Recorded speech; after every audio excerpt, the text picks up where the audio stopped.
Hello everyone, Troy Casey here to tell you about the beers that we're releasing in January 2026. We've got 4 awesome new blends that I'm pumped to show you.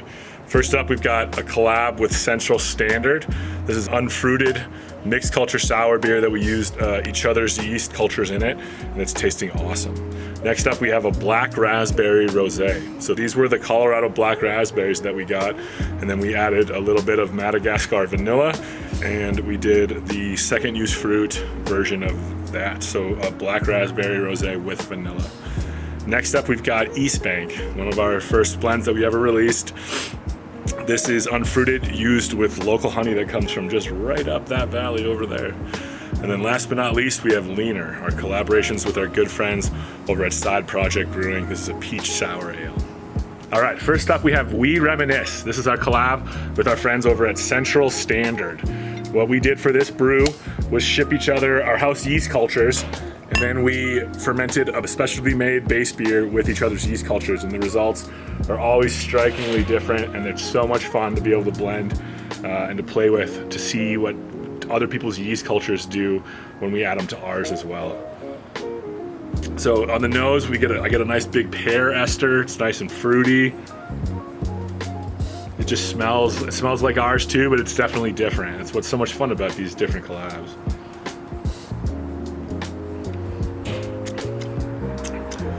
It's a little bit more sour than our normal house culture produces. So it's definitely got some acidity to it. It's got lots of complexity. It's got a rich body, very fruity in the taste as well. This is a fun one. I'm excited to see what those guys do with our yeast culture and how different the two different blends are. Next up, we've got Black Raspberry Rosé. So this is a beer that we used second use black raspberries that we got from Hotchkiss, Colorado.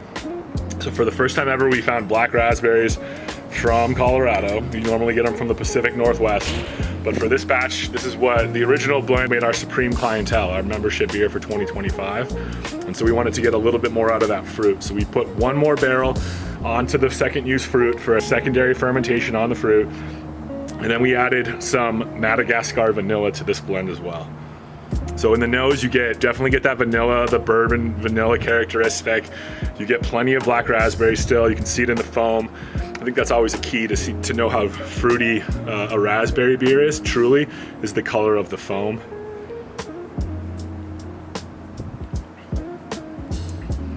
On the taste, it's still got so much body, so many sugar alcohols that are still in there that allow it to just feel so thick and rich. You get a little bit of vanilla in the taste. It's very, very balanced. It's definitely not overtly vanilla, but it's definitely there, adding some of that blackberry flavor. The base beer is coming through plenty well.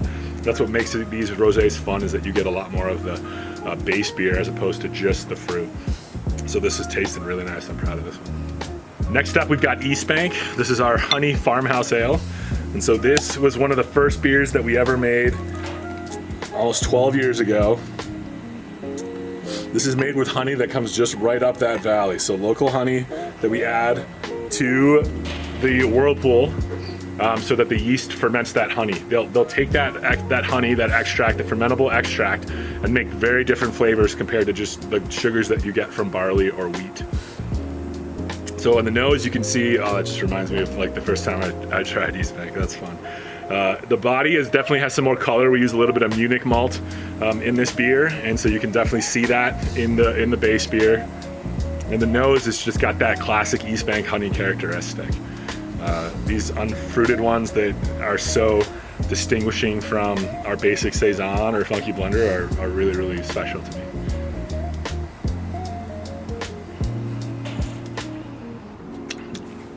It's definitely got medium acidity, but dare I say sweetness on the taste. There's definitely some sweetness there. Maybe that's coming from the honey malts that we use, or that's coming from the honey itself. But that is tasting like a classic East Bank, and anybody who's had East Bank before is gonna have some fun memories when they try this one. All right, last but not least, we have Leaner. This is our collab with Side Project. This is where we use each other's house yeast cultures, and then we ferment it with over 4 pounds per gallon of local organic Palisade peaches. nice and bright. We had some, we got a little bit of solids in here from the coffee roasters upstairs. There, whenever they vent, you get a little bit of dust. So that's where the dust is coming from. It smells like coffee. No, I'm just kidding. It smells like peaches. It doesn't smell like anything except organic Palisade peaches.